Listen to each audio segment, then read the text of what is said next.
Hello friends, आज का हमारा टॉपिक है कोरोजन। हिंदी में इसे संक्षारण कहते हैं। दो टॉपिक्स बचे हैं इस चैप्टर में, एक कोरोजन बचा है और एक रेंसिडिटी बचा हुआ है, और क्वेश्चन के बेसिस पर हमें बैलेंसिंग ऑफ रिएक्शंस भी देखना होगा। ठीक है, तो सबसे पहले स्टार्ट करते हैं कोरोजन। तो देखिए, कोरोजन या संक्षारण जिसे हिंदी में कहते हैं, क्या होता है इसका मतलब, कोई भी मेटल सरफेस जब कॉन्टैक्ट में आता है वाटर मॉलिक्यूल के, ठीक है, और ऑक्सीजन, बेसिकली ऑक्सीजन रिक्वायर्ड होती है, बट फिर भी एयर में बहुत सारे और भी मॉलिक्यूल्स होते हैं जिनका अलग अलग मेटल्स के लिए रिक्वायरमेंट होती है, तो एयर कह सकते हैं हम लोग इन जनरल। तो जब भी वाटर वेपर एटमॉस्फेयर में और एयर के कांटेक्ट में, यानी बेसिकली ऑक्सीजन, बिकॉज हम जो एग्जांपल्स देखेंगे वहाँ पे हमें ऑक्सीजन की रिक्वायरमेंट होगी। तो जब भी कोई मेटल वाटर वेपर और एयर के कांटेक्ट में आता है तो उसके ऊपर एक लेयर फॉर्म हो जाती है, इधर वो ऑक्साइड की हो, मेटल ऑक्साइड की हो, या फिर मेटल सल्फाइड की हो। ठीक है, तो इस लेयर की वजह से कभी कभी मेटल को बेनिफिट भी होता है, कभी कभी हाँ नुकसान भी होता है। तो ये जो लेयर फॉर्म हो जाती है मेटल के ऊपर, मेटल ऑक्साइड की, सल्फाइड की, इस लेयर को या इस लेयर को कोरोइड लेयर बोलते हैं, और ये जो प्रोसेस होता है, इस प्रोसेस का बोलते हैं हम लोग कोरोजन। ठीक है, तो इधर मेटल ऑक्साइड फॉर्म होगा यहाँ पे और मेटल सल्फाइड फॉर्म होगा, या फिर और भी फॉर्म हो सकते हैं। तो देखते हैं यहाँ पे, अब जैसे एग्जांपल लेते हैं हम लोग। बेस्ट एग्जांपल है, आपने देखा होगा आपके आसपास आयरन आपका आई थिंक सिल्वरी ब्लैक लगा लेते हैं, इस कलर का होता है। ठीक है, जब न्यू होता है उसके बाद वो ब्लैक से हो जाता है पूरा। तो आयरन जब आपका एयर के कांटेक्ट में, वाटर और एयर के कांटेक्ट में, यानी ऑक्सीजन के कांटेक्ट में आता है, तो पहले कार्बोनिक एसिड फॉर्म करता है, फिर फर्दर रिएक्शंस होती हैं। तो इतना डिटेल नहीं जाना, मैं फिर भी देख लेते हैं थोड़ा सा कि जब इनकी रिएक्शंस होती हैं आपस में, तो ये फॉर्म कर देते हैं आपका Fe2O3.XH2, इस तरह का मॉलिक्यूल फॉर्म करता है।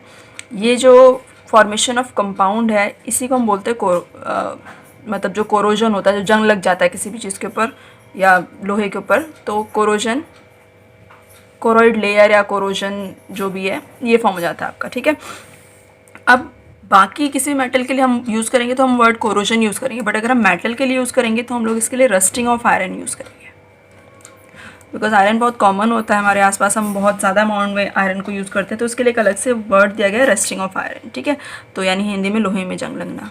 बट अगर किसी और मेटल के लिए यूज़ करेंगे हम लोग तो कोरोजन वर्ड ही यूज़ करेंगे। तो जो कोरोजन फॉर्म होता है, जो आपके ऊपर ब्राउन कलर की लेयर फॉर्म हो जाती है लोहे के ऊपर, वो उसका फॉर्मूला Fe2O3.XH2 होता है। X का मतलब होगा यहाँ पर .XH2 का मतलब होगा कि कुछ वाटर मॉलिक्यूल जुड़े हैं, इधर ये 5 हो सकता है, 4 हो सकता है, जितनी अवेलेबिलिटी होगी वाटर की उतनी हो सकती है यहाँ पर। तो ये हो गया आयरन के बारे में। अब अगर आप और भी सर्फेसेस देखें, और भी मेटल्स देखें, जैसे कि आपने देखा होगा कॉपर आपका पहले होता है लगभग येलोइश समथिंग, येलो ब्राउन या येलो कलर का, बाद में जब उसमें कोरोजन हो जाता है तो वो उसमें ग्रीन कलर की लेयर फॉर्म हो जाती है। आपने देखा होगा जो मंदिरों में कलश रखे आते हैं कॉपर के, उसमें लार्ज अमाउंट ऑफ कॉपर होता है, तो वहाँ पे अगर वाटर उसमें पानी भर के रखते हैं और थोड़े टाइम के बाद जब पानी सूख जाता है तो अंदर सारा सरफेस उसमें ग्रीन हो जाता है। ठीक है, तो वो कोरोजन की वजह से हुआ होता है। अगर आप सिल्वर को देखें, जो हम सिल्वर के ऑर्नामेंट्स यूज़ करते हैं जनरली, वो कुछ टाइम के बाद ब्लैक हो जाते हैं। पहले ये आपका शाइनी होता है, शाइनी वाइट या जो भी समझ लीजिए उस कलर का होता है, लेकिन बाद में ये ब्लैक कलर का कन्वर्ट हो जाता है। तो ये इसमें भी किस रीज़न से होता है, ये भी कोरोजन की वजह से होता है। जैसे हमारे पास आसपास बहुत सारे एग्जांपल है, आयरन का पता ही है आपको, ये आपका सिल्वरी ब्लैक से कन्वर्ट हो जाता है, ये शाइनी ब्लैक से कन्वर्ट हो जाता है आपका किस में, ब्राउन कलर में। तो ये तो बहुत ही कॉमन है हमारे आसपास। तो इस तरह से हम कोरोजन हमारे आसपास बहुत ज़्यादा अमाउंट में देख सकते हैं। ठीक है, इसके कुछ प्रिवेंशंस भी हैं, बट वो इस चैप्टर में नहीं है, यहाँ पर इन्होंने डिस्कस नहीं किया इतना, लेकिन फिर भी अगर प्रिवेंशन की बात करें आप, तो प्रिवेंशन यानी बचाव कैसे कर सकते हैं हम लोग कोरोजन से। तो कोरोजन से बचने के तरीके बहुत सारे हैं, जैसे कि आप अगर नॉर्मल कोई भी मेटल है तो उसमें ऑयलिंग कर सकते हैं, ग्रीजिंग कर सकते हैं। एक बहुत इम्पॉर्टेंट और भी यहाँ पे दिया गया है जिसमें मेटल की लेयर चढ़ा देते हैं उस मेटल के ऊपर, जिसे बोलते हैं गैल्वेनाइजेशन। ठीक है, तो यशद लेपन हिंदी में बोलते हैं, गैल्वेनाइजेशन या फिर यशद लेपन। तो ये भी एक प्रोसेस है आपका बचाने का मेटल को फ्रॉम कोरोजन। तो इसमें क्या करते हैं हम लोग, उस मेटल के ऊपर किसी और मेटल की लेयर चढ़ा देते हैं। ठीक है, तो जैसे जिंक की लेयर अगर एक पतली सी चढ़ा देते हैं, किसी और मेटल के ऊपर, तो उस प्रोसेस को बोलेंगे गैल्वेनाइजेशन। तो इस तरह से कई सारे तरीके हैं, या फिर आप अमलगम फॉर्मेशन के थ्रू भी कर सकते हैं। तो ये बहुत सारे तरीके हैं मेटल को कोरोजन से बचाने के। नेक्स्ट टॉपिक है आपका रेंसिडिटी, या जिसे हिंदी में विकृत गंधिता बोलते हैं। हिंदी में बार बार मुझे इसलिए बताने पड़ रहे हैं सारी चीज़ें, बिकॉज यहाँ पे मेरे पास जो स्टूडेंट होंगे वो हिंदी मीडियम के भी कई सारे, तो इसलिए उनको भी मतलब ऐसा ना लगे कि भाई ये सिर्फ जो टॉपिक चल रहे हैं सारे बस इंग्लिश मीडियम के बच्चों के लिए, बिकॉज बाकी सारी चीज़ें कॉमन है, बस नाम ही डिफरेंट होते हैं, ठीक है। तो इसलिए बस टॉपिक लिख रही हूँ मैं यहाँ पे। तो देखिए, विकृति गंधिता या रेंसिडिटी का मतलब क्या होता है आपका, जब भी हमारे पास कोई ऑयली फूड सब्सटेंस होगा, कोई भी तेल वाला खाना जो भी होता है, जैसे चिप्स हो गए, समोसे हो गए, या फिर आपके कोई भी ऑयली सब्सटेंस, कोई भी ऑयली फूड, बेसिकली फूड के बारे में है ये। तो कोई भी ऑयली फूड जब भी हमारे एटमॉस्फेयर की, एयर की, ऑक्सीजन के प्रेजेंस में आता है, ठीक है। तो देखिए, अभी हमने पीछे एक टॉपिक पढ़ा था लास्ट वीडियो में, देखा होगा आप लोगों ने, ऑक्सीडेशन रिएक्शंस देखा है आप लोगों ने। तो ऑक्सीडेशन रिएक्शंस में क्या होता है कि जब भी रिएक्टेंट में कभी भी ऑक्सीजन ऐड हो जाती है, रिएक्टेंट टू प्रोडक्ट जाने में जब भी ऑक्सीजन का अमाउंट बढ़ जाता है, तो उस रिएक्शन को हम बोलते हैं ऑक्सीडेशन या उपचयन अभिक्रिया, ठीक है। तो ऐसे ही हमारा ऑयली फूड सब्सटेंस में होता है। ऑयली फूड में क्या होता है, आपका जो ऑयल्स होते हैं उसमें होता है फैटी एसिड, ठीक है। और वो फैटी एसिड जब हमारे, हिंदी में इसे अमीनो एसिड बोलते हैं, अमीनो अम्ल बोलते हैं, तो जब ये फैटी एसिड आपका एटमॉस्फेयर की एयर के कांटेक्ट में आता है, तो ये फूड सब्सटेंस क्या हो जाते हैं, ऑक्सीडाइज हो जाते हैं, यानी उनमें उपचयन देखने को मिलता है, यानी उसमें ऑक्सीजन क्या हुआ होगा, ऐड हुआ होगा आपका। तो ये जो उपचयन है उसकी वजह से ना इस फूड में, ऑयली फूड में आपके कई सारे चेंजेस आते हैं, कई सारे परिवर्तन आते हैं। अब वो चेंजेस क्या होते होंगे, आपने देखा होगा कुछ टाइम अगर फूड को, कोई भी ऑयली फूड है उसको खुला छोड़ दें, जैसे कि आप अगर चिप्स की बात कर ले, अगर हम चिप्स लेकर आते हैं और उसको पैकेट खोल के कुछ टाइम के लिए बाहर रख दें ऐसे ही, तो 2-3 दिन बाद उसमें बहुत सारे चेंजेस आ जाएंगे, उसका टेस्ट ख़राब हो जाएगा, उसमें कलर चेंज आ सकता है आपका, या फफूंदी लग सकती है, कुछ भी हो सकता है, ठीक है। तो ये सारे चेंजेस आपको तब देखने को मिलेंगे जब ऑयली फूड आपका एयर के कांटेक्ट में आएगा, ठीक है। यानी आपको कलर चेंज दिखेगा, कलर चेंज हो जाएगा, उसका टेस्ट चेंज हो जाएगा आपका, और टेक्सचर चेंज आएगा। तो इस तरह से काफ़ी सारे चेंजेस देखने को मिलते हैं, और आपको पता है कि उस टाइम में फूड क्या हो जाता है, आपका ख़राब हो जाता है। बट अगर आप क्या करते हैं, उस ऑयली फूड को इस एयर के कांटेक्ट में आने से रोक दें, तो ये जो ऑक्सीडेशन का प्रोसेस है वो क्या हो जाएगा, काफ़ी स्लो हो जाएगा, ठीक है। मतलब ख़त्म तो नहीं होता कभी भी, कुछ भी हम कर ले, क्योंकि आपको पता है कभी भी, जैसे आपने देखा होगा जो चिप्स के पैकेट आते हैं उसके अंदर हम क्या उसके अंदर क्या होता है, चिप्स में गैस भरी होती है। वो गैस कौन सी होती है, नाइट्रोजन गैस होती है। वहाँ पर नाइट्रोजन गैस क्यों भरी जाती है, क्योंकि बहुत सारा उसमें एयर होता है। आप लोग कहते हैं कि मतलब चिप्स है ही नहीं, बस एयर, हवाई भर रखी है, तो वो हवा एक्चुअल में कौन सी होती है, नाइट्रोजन गैस होती है। वो जानबूझ के भरी जाती है वहाँ पर, क्योंकि नॉर्मल अगर उसमें कोई भी गैस फिल्ड नहीं होगी, एक तो फिर ऑक्सीडेशन का प्रोसेस होगा बट थोड़ा स्लो रहेगा, ठीक है, मतलब होगा ज़रूर। और जो अगर नॉर्मल एयर भरेंगे तो उसमें ऑक्सीजन होगी बहुत सारी, तब आपका फूड क्या हो जाएगा, बहुत जल्दी ख़राब हो जाएगा। मतलब जो ये प्रोसेस है रेंसिडिटी का, ऑक्सीडेशन का, वो फास्ट हो जाएगा। तो इसलिए उसमें से बाकी एयर को रिमूव करके कौन सी एयर फिल कर दी जाती है, उसमें नाइट्रोजन गैस फिल कर दी जाती है। तो इस नाइट्रोजन गैस और ऑक्सीजन गैस में क्या डिफरेंस है, जो फैटी एसिड होता है वो नाइट्रोजन से रिएक्शन नहीं करता इतनी जल्दी, और ऑक्सीजन से रिएक्शन बहुत फास्ट कर लेता है। अब नाइट्रोजन से रिएक्शन क्यों नहीं करता, बिकॉज नाइट्रोजन की ऐसी प्रॉपर्टीज़ होती हैं कि वो नेचर में इनर्ट होता है, वो रिएक्शन इतना करता नहीं है फास्ट, ठीक है। इनर्ट मतलब होता है अक्रिय गैस, वैसे इनर्ट गैसेस अलग होती हैं, बट फिर भी नाइट्रोजन गैस N2 की प्रॉपर्टी ऐसी होती है कि वो रिएक्शन नहीं करता किसी से, या बहुत स्लो करता है, या बहुत हार्श कंडीशंस में करता है। और ऑक्सीजन क्या करती है, उसके कंपैरिजन में आसानी से रिएक्शन कर लेती है। इसीलिए ऑक्सीजन फूड को ऑक्सीडाइज कर देता है और नाइट्रोजन नहीं करता। इसीलिए हम जो चिप्स के पैकेट होते हैं उसमें कौन सी गैस भरते हैं, नाइट्रोजन गैस भरते हैं, ठीक है। अब कभी कभी क्या करते हैं हम, कुछ और भी ऑयली फूड होते हैं इसमें नाइट्रोजन गैस हम नहीं फिल कर पाते हैं, तो उसके अंदर हम कुछ ऐसे सब्सटेंस डाल देते हैं जो कि इस प्रोसेस को काफ़ी ज़्यादा स्लो डाउन कर देते हैं। ख़त्म तो नहीं कर सकते बट स्लो डाउन कर देते हैं, क्योंकि हमारे पास ऐसे बहुत सारे फूड हैं, ऐसा तो है नहीं कभी ख़राब नहीं होते हैं, चाहे उसमें नाइट्रोजन गैस भरी हो, चाहे कुछ केमिकल्स डाले हों फूड को प्रिजर्व कर रखने के लिए। तो प्रोसेस जो होता है ये वाला, ये बहुत स्लो हो सकता है बट ख़त्म नहीं हो सकता। तो अब और भी कई सारी चीज़ें होती हैं जिसमें हम लोग ये गैस नहीं फिल कर सकते हैं। उसमें हम लोग डालते हैं एंटीऑक्सीडेंट। उसमें हम क्या करते हैं, एंटीऑक्सीडेंट्स कुछ ऐड कर देते हैं, जिसकी वजह से क्या होता है, आपका फूड ख़राब होने से बचा रहता है, या फिर जो ये रेंसिडिटी का प्रोसेस है या जो ऑक्सीडेशन का प्रोसेस है वो काफ़ी स्लो डाउन हो जाता है और फूड लंबे टाइम तक प्रिजर्व रहता है आपका। ठीक है, हिंदी में बोलते हैं इसे प्रति ऑक्सीकारक।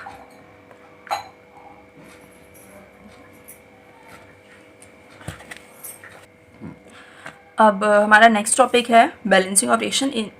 ये वैसे इनिशियल टॉपिक था, सबसे पहले स्टार्ट करना था, बट फिर भी बीच में रह गया था, मैंने टाइप्स ऑफ रिएक्शन स्टार्ट कर दिया था तो इसलिए इसको नहीं किया था स्टार्ट।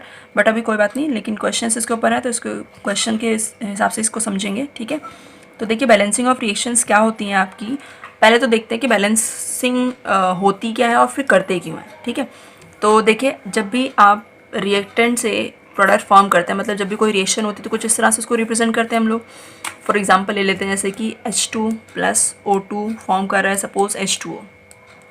ठीक है, या फिर इसकी ऑपोजिट रिएक्शन या फ्री वाली रिएक्शन। तो यहाँ पे अगर आप देखेंगे तो बैलेंस रिएक्शन का मतलब क्या होता है कि एक बैलेंस रिएक्शन में संतुलित अभिक्रिया का मतलब क्या होता है कि आपका रिएक्टेंट साइड में जितने भी नंबर ऑफ एटम होंगे एक पर्टिकुलर टाइप ऑफ एलिमेंट के, ध्यान से सुनना, एक रिएक्शन में रिएक्टेंट साइड में पर्टिकुलर टाइप ऑफ एटम के, मतलब पर्टिकुलर टाइप जो होगा, जैसे हाइड्रोजन का टाइप है, हाइड्रोजन कितनी यहाँ पे 2 है, तो राइट हैंड साइड में भी उस एलिमेंट के यानी हाइड्रोजन के कितने एटम होने चाहिए, आपके कितने परमाणु होने चाहिए, 2 ही होने चाहिए। और ऑक्सीजन के सपोज यहाँ 2 है तो यहाँ पे भी कितने होने चाहिए, वो 2। तो इसे बोलते हैं हम लोग बैलेंसिंग ऑफ रिएक्शन। और किसी भी रिएक्शन को बैलेंस्ड करने के बाद उसमें उसकी स्टेट, कौन सी स्टेट है, गैस है, सॉलिड है, लिक्विड है, एक्वस है, वो लिखना भी ज़रूरी होता है। तो बैलेंस होने के साथ साथ उसकी स्टेट, ये होती है कंप्लीट बैलेंस रिएक्शन। और कंप्लीट बैलेंस रिएक्शन लिखना काफ़ी ज़रूरी होता है और इससे हमें बहुत सारी इन्फॉर्मेशन मिलती हैं। अगर ये रिएक्शन बैलेंस नहीं होती, जैसे यहाँ पे रिएक्शन बैलेंस नहीं है, यहाँ पे ऑक्सीजन 2 है, यहाँ पे ऑक्सीजन आपको 1 मिल रही है, तो ऐसी रिएक्शंस आपकी कहलाती हैं स्केलेटन रिएक्शन। हिंदी में बोलते हैं कंकाली अभिक्रिया। तो जब भी रिएक्शन आपकी बैलेंस नहीं होती है तो उस रिएक्शंस को हम लोग बोलते हैं स्केलेटन रिएक्शंस। तो अब हम देखते हैं कि बैलेंस करना ज़रूरी क्यों है रिएक्शंस को। तो देखिए अगर आपके नंबर ऑफ एटम्स इक्वल नहीं होंगे दोनों साइड में, जैसे मैं इस रिएक्शन की बात करती हूँ, H2 plus O2 gives H2O, ये एक अनबैलेंस्ड रिएक्शन है।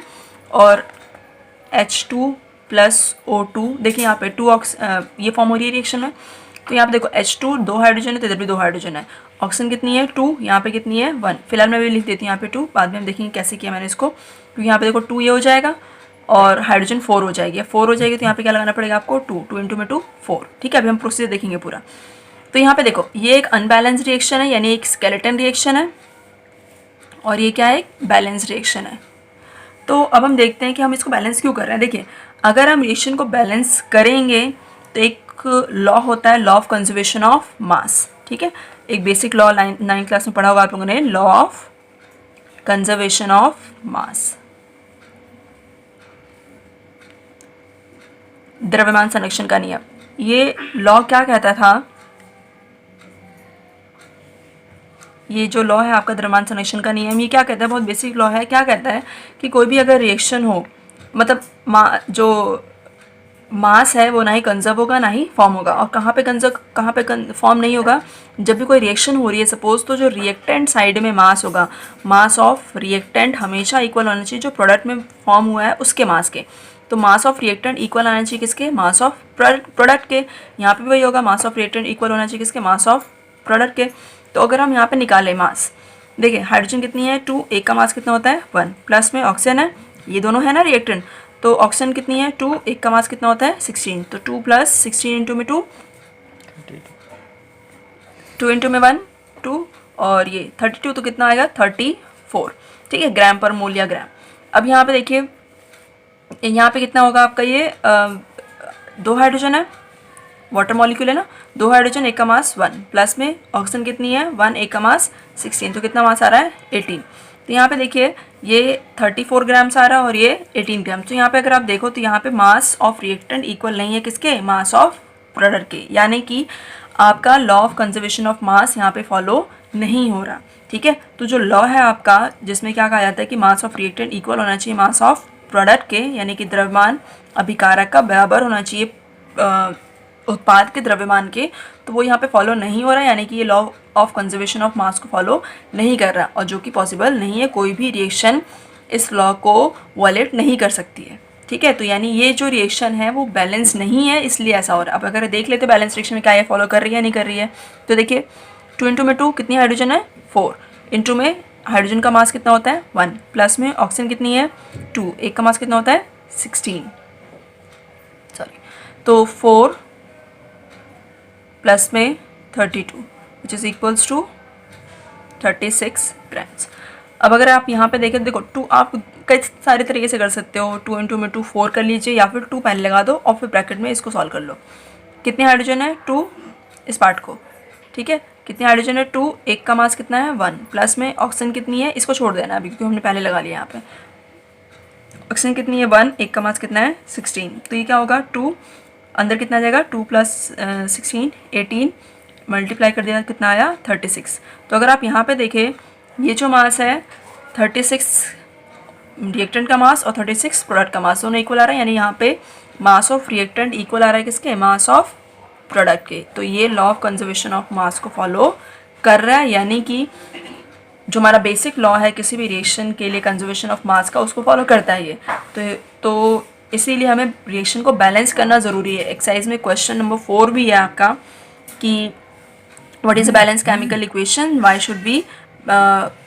Should chemical equations be balance. तो उसका आंसर भी आप दे सकते हैं, इसको इस एग्जांपल के थ्रू भी दे सकते हैं, और ये बता सकते हैं कि law of conservation of mass को फॉलो करना ज़रूरी होता है, इसीलिए रिएक्शन को बैलेंस करना भी ज़रूरी है, ठीक है।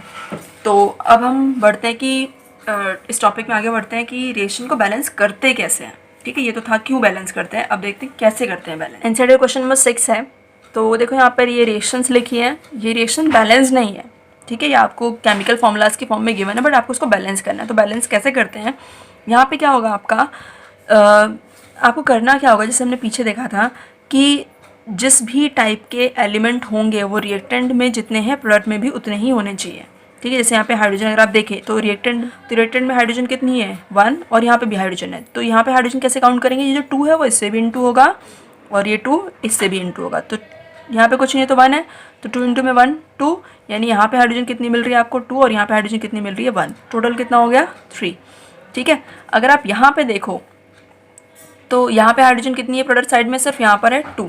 अब देखो जिस साइड में कम होता है, सुनना ध्यान से, तो देखिए यहाँ पर अगर आप इस रिएक्शन में देखें तो हाइड्रोजन के कितने नंबर है 2, और इधर कितने हैं 3, तो रिएक्टेंट साइड में क्या है ज़्यादा नंबर ऑफ हाइड्रोजन है और प्रोडक्ट साइड में क्या है आपका कम है। तो अगर आप देखें तो रूल क्या है पहला, कि आपको कोई भी होल नंबर मल्टीप्लाई करना है जिस साइड में उस एलिमेंट के नंबर कम है। क्या बोला है मैंने, कोई भी होल नंबर मल्टीप्लाई करना है, मतलब 1 2 3 4 इस तरह के नंबर मल्टीप्लाई करने हैं, ठीक है। और किस साइड करना है, जिस तरफ कम है, यानी कि आपको क्या करना है, इस तरफ कम है, इस तरफ 3, इस तरफ 2 है, तो आपको इधर मल्टीप्लाई करना है। किससे करना होगा, 1 से, इधर 2 से, इधर 3 से, जो कि इसको इक्वल कर सके। कभी कभी क्या होता है पहली बार में इक्वल हो भी जाती है, कभी कभी नहीं भी होती है। तो अगर आप यहाँ पे देखो 1 से करोगे तो ये डेफिशिएंट ही रहेगा, तो आपको 1 से नहीं करना, मिनिमम 2 से करना पड़ेगा आपको।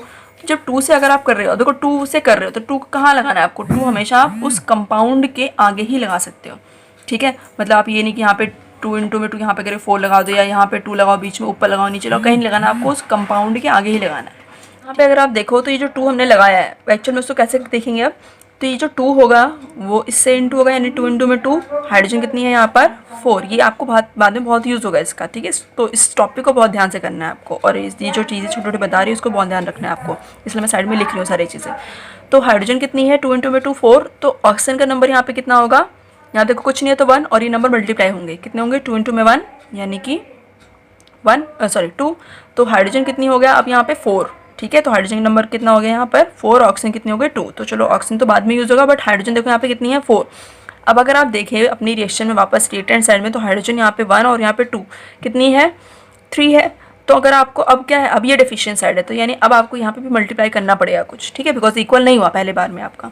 तो देखिए यहाँ पर अब आप इसको किससे मल्टीप्लाई कर सकते हो, अगर आप यहाँ पे 2 लगाते हो, मिनिमम 1 से करने का कोई फ़ायदा है नहीं, और कुछ ऐड तो कर नहीं सकते, आप मल्टीप्लाई ही कर सकते हैं यहाँ पे नंबर्स को। तो अगर आप यहाँ पे 2 लगाते हैं तो ये होगा 4, और 4 + 1 5 हो जाएगा, तो ये नहीं होगा बैलेंस। तो आप थोड़ा सा दिमाग लगा सकते हैं यहाँ पर, और क्या कर सकते हैं, आप इसको 2 से इंटू कर दीजिए, 2 इंटू में 1 2 और ये 2 ऑलरेडी है तो कितना हो जाएगा 4। ठीक है, तो इस तरह से थोड़ा अवेयर रहना है आपको, सिर्फ रूल्स ही नहीं रट्टे मारते रहना है। देखिए यहाँ पे तो क्या होगा आपका, यहाँ पे 1 है, हाइड्रोजन 1 था ना, तो आपको जो मैंने क्या बताया अभी यहाँ पे कि नंबर जो आप मल्टीप्लाई कर रहे हो ना वो आगे ही करना है कंपाउंड के। तो कंपाउंड ये वाला है जहाँ पे 1 हाइड्रोजन था और कंपाउंड के आगे नंबर 2। तो अब देखो यहाँ पे 2 हाइड्रोजन हो गया और 2 यहाँ पे हाइड्रोजन तो 4 हो गया और यहाँ पे 4 हाइड्रोजन है, तो यानी हाइड्रोजन आपने बैलेंस कर लिया। अब आते हैं नेक्स्ट एलिमेंट पर, आपको एलिमेंट टू एलिमेंट चलना होगा। तो नेक्स्ट एलिमेंट है नाइट्रोजन। अब देखो मैंने क्या बताया यहाँ पर कि ये जो आगे नंबर लगाते हैं वो बाकी कंपाउंड के सभी एलिमेंट के लिए होता है। तो यहाँ पर इस HNO3 में जो 2 आपने लगाया है वो 2 इसके लिए भी होगा और यहाँ पे कितना है 1, तो 1 इंटू में 2 कितना हो गया 2, यानी नाइट्रोजन कितनी है यहाँ पर 2, और तो कहीं नहीं है रिएक्टेंट साइड में नाइट्रोजन, तो इसलिए नाइट्रोजन कितनी है यहाँ पर 2 टोटल। प्रोडक्ट साइड में देखो अगर तो यहाँ पे कुछ नहीं है, ऑक्सीजन है और ये नाइट्रोजन, लेकिन ब्रैकेट लगा के लगा है 2, यानी ये 2 क्या होगा मल्टीप्लाई होगा, तो 2 इंटू में 1 2। ठीक है, तो यहाँ पर अगर मैं इसको यहाँ पे अलग से लिखूँ, जैसे इस तरह से भी कोई लिखा होता है कंपाउंड या फॉर्मूला, तो यहाँ पे कैसे कैलकुलेट करते हैं नंबर ऑफ एटम्स। तो यहाँ पे देखो नाइट्रोजन का आगे कुछ नहीं है तो 1 है, तो 1 नाइट्रोजन कितना हो गया 2 और ऑक्सीजन कितना हो गया आपका 2 इंटू में 3 यानी कि 6। ठीक है, तो इस तरह से आप नंबर कैलकुलेट करेंगे। तो यहाँ पे नाइट्रोजन कितनी मिल रही है 2, यानी यहाँ पे भी नाइट्रोजन रिएक्टेंट में 2 है, प्रोडक्ट में भी 2 है, तो ये क्या है बैलेंस्ड रिएक्शन, मतलब सॉरी नाइट्रोजन का एटम क्या है दोनों साइड इक्वल है। अब आते हैं ऑक्सीजन की तरफ। तो ऑक्सीजन अगर देखो तो यहाँ पे कितनी है ऑक्सीजन 3। ठीक है, O3 लिखा हुआ है लेकिन आगे वाला नंबर भी मल्टीप्लाई होगा तो कितना हो गया ऑक्सीजन यहाँ पे 6, 2 इंटू में 3 6। यहाँ पे अगर देखो तो 2, ये नंबर मल्टीप्लाई होगा तो कितना हो गया 2 प्लस 6 8। अगर आप प्रोडक्ट साइड में देखें तो यहाँ पे भी ऑक्सीजन है और यहाँ पे भी ऑक्सीजन है। यहाँ पे भी आपने देखा था कितनी ऑक्सीजन थी आपकी 2, तो 2 यहाँ से 2 इंटू में 1, और यहाँ पे ऑक्सीजन कितनी है 2 इंटू में 3। यहाँ पर ऑक्सीजन कितनी है 6 2 8 और प्रोडक्ट साइड में भी कितनी है 8, तो यानी कि ऑक्सीजन क्या है यहाँ पे इक्वल है। अब बचता कौन कैल्शियम, बाकी सारे आइटम्स आपने देख लिए, यहाँ पे ऑक्सीजन हाइड्रोजन हो चुका है। कैल्शियम अगर आप देखें यहाँ पे 1 है रिएक्टेंट साइड में, बिकॉज यहाँ पे कोई नंबर नहीं लगा है तो 1 होगा, और यहाँ पे भी क्या है 1, तो ये रिएक्शन क्या हो चुकी है बैलेंस, यानी कि आपको यहाँ 2 लगाना पड़ा है और यहाँ पे 2 लगाना पड़ा है, बट आपको देखना सब कुछ पड़ेगा। अगर एक बार आप बैलेंस कर ले तो उसके बाद फिर चेक कर लेंगे कि क्या सारे इक्वल है या नहीं है। ठीक है, तो चेक कर लेना। यहाँ पे देखो 2 हाइड्रोजन और 2 हाइड्रोजन 4, और यहाँ पे कितनी है 4, नाइट्रोजन कितनी है 2, यहाँ पे भी नाइट्रोजन कितनी है 2, ऑक्सीजन कितनी है 6 प्लस 2 8, यहाँ पे कितनी है 6 प्लस 2 8। ठीक है, कैल्शियम 1, तो ये रिएक्शन क्या हो गई बैलेंस। इसको भी ट्राई कर लीजिएगा आप, देखिए सोडियम 1 है यहाँ पे कितनी है 2, तो इधर 2 है इधर 1 है, क्या करना पड़ेगा आपको इस साइड मल्टीप्लाई करना पड़ेगा होल नंबर, 1 से करके फ़ायदा नहीं है कोई, तो किससे करोगे 2, यानी यहाँ पे 2 आगे लगाया आपने, तो सोडियम बैलेंस हो गया आपका। अब आते हैं ऑक्सीजन, तो ऑक्सीजन कितनी है 2 यहाँ से और 4 यहाँ से, तो 2 प्लस 4 6, यहाँ पे अगर आप देखो तो 4, लेकिन यहाँ पे क्या है 1, तो आपको क्या करना पड़ेगा, जैसे ऊपर वाले क्वेश्चन में था, देखो यहाँ पे 2 है यहाँ पे 4 है, ठीक है, इधर 6 है और इधर कितना है 4 प्लस 1 5, तो आपको क्या करना पड़ेगा यहाँ पर जो डेफिशिएंट है उसमें मल्टीप्लाई करना पड़ेगा, और अगर आप यहाँ पे मल्टीप्लाई करोगे 2 से तो 8 हो जाएगा, और ये 9 हमेशा ऑड नंबर आते रहेंगे आपके पास। ठीक है, इधर इवन नंबर है, तो आप क्या करें इस वाले साइड को किससे कर दें 2 से इंटू कर दें, तो ये क्या हो जाएगा आपका, तो ये क्या हो जाएगा यहाँ पर 2, तो 2 प्लस 4 6 हो गया इक्वल। ठीक है, तो अब यहाँ पे देखो बात करते हैं हाइड्रोजन की, तो हाइड्रोजन देखो यहाँ पे 2 है और यहाँ पे भी क्या है 2, तो 2 प्लस 2 4, और यहाँ पे 4 ऑलरेडी हो चुका है, जो आपने भी 2 लगाया उसकी वजह से 2 2 4। और अब अगर आप देखें सल्फेट, पूरा सल्फेट देख लीजिए, सल्फेट क्या है यहाँ पे पूरा सल्फर एक बार, ऑक्सीजन 4 टाइम्स। ठीक है, या सल्फर सल्फर देख लीजिए, ऑक्सीजन देख चुके हैं आप। तो इस तरह से रिएक्शन भी क्या हो गई बैलेंस हो गई, सिर्फ आपको यहाँ 2 लगाना पड़ा और यहाँ पर। ठीक है, अब एक और टाइप देख लेते हैं इसका, बस लास्ट टाइप है ये। देखिए इसमें हम देखते हैं जैसे कोई भी एग्जांपल देख लेते हैं, जैसे कैल्शियम हाइड्रोक्साइड। आपको क्या करना होगा इसके अंदर, जो ये वर्ड प्रॉब्लम्स गिवन है, मतलब वर्ड्स में गिवन है, आपको पहले इसको केमिकल फॉर्मूलाज में कन्वर्ट करना पड़ेगा, फिर बैलेंस करना पड़ेगा। तो पहले देखिए carbon dioxide gives calcium carbonate plus water.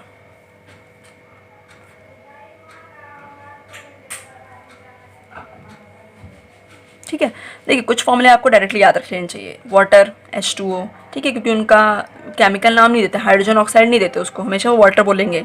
ठीक है, कार्बन डाइऑक्साइड का भी फॉर्मूला है CO2, ठीक है, अमोनिया, तो कुछ चीज़ें आपको डायरेक्टली याद रख लेनी चाहिए, जैसे कि कार्बन डाइऑक्साइड, अमोनिया NH3 होता है, वाटर H2 होगा। तो ये फॉर्मूले आप डायरेक्टली याद रखें तो बेटर होगा, ठीक है। तो इनको हम डायरेक्टली यूज़ करेंगे।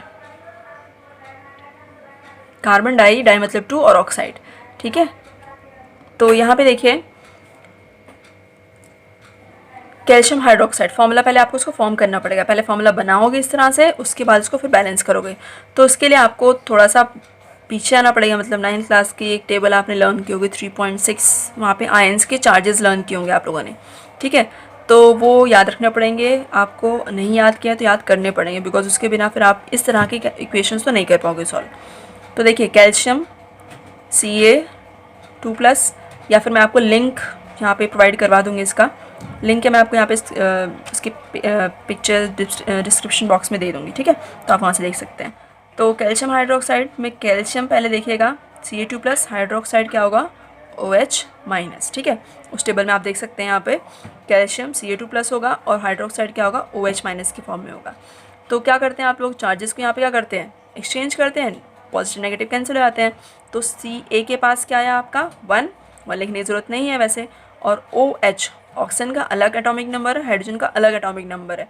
तो जब भी अलग एटॉमिक नंबर वाले दो एटम साथ में हो तो वहाँ पे जो भी नंबर आता है उसको ब्रैकेट में लिखना पड़ेगा आपको, बिकॉज अगर आप ऐसे लिख दोगे CaOH2 तो इसका मतलब होगा सिर्फ हाइड्रोजन 2 है, ऑक्सीजन 2 नहीं है, ठीक है। तो ये गलत है, क्योंकि यहाँ पे 2 किसके लिए आया, ऑक्सीजन हाइड्रोजन दोनों के लिए। तो ये क्या हो जाएगा CaOH2, ठीक है।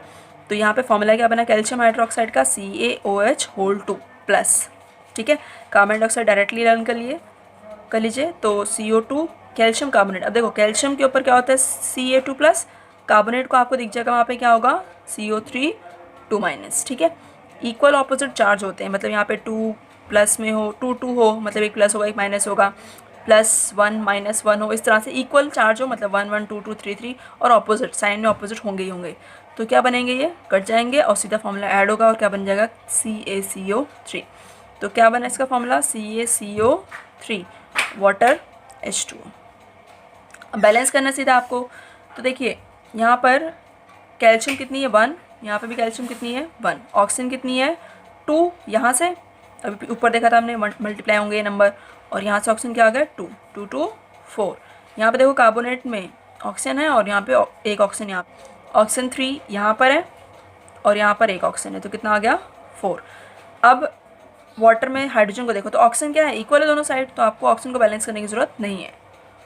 हाइड्रोजन को देखो तो हाइड्रोजन कितनी है 2, ठीक है। यहाँ पे देखो तो 2, तो ये भी बैलेंस है, इसको बैलेंस नहीं करना आपको। कार्बन देखें तो कार्बन यहाँ पे 1 है, यहाँ पे भी 1, ये कार्बन नहीं, ये कैल्शियम है Ca पूरा, कार्बन 1।